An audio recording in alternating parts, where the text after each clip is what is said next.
Jumlah pengidap HIV di kota Ambon yang terus bertambah membuat banyak pihak tercengang dan ikut prihatin.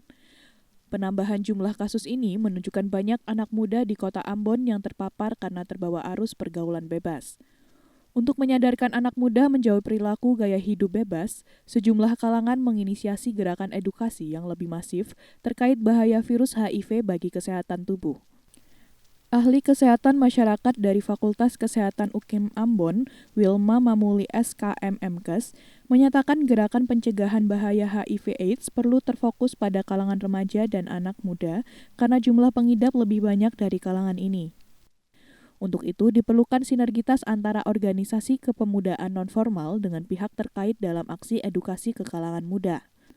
Menurut Mamuli, organisasi kepemudaan dianggap berperan dalam lingkungan anak muda yang harus proaktif, memberikan pemahaman akan ancaman virus HIV yakni Angkatan Muda Gereja dan Remaja Masjid. Kedua organisasi ini menjadi pemberdaya anak muda sekaligus pembentukan karakter anak muda yang hidup sehat tanpa terjebak kehidupan seks bebas.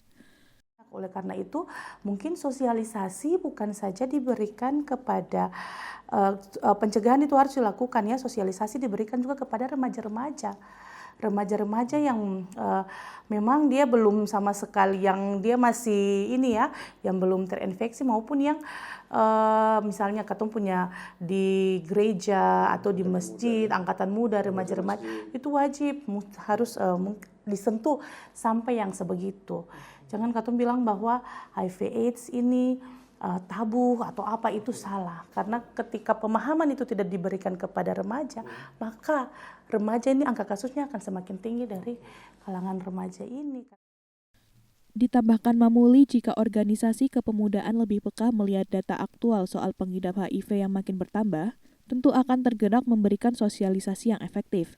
Dengan langkah ini, maka anak-anak muda Maluku bisa dibentengi dari pengaruh buruk pergaulan bebas.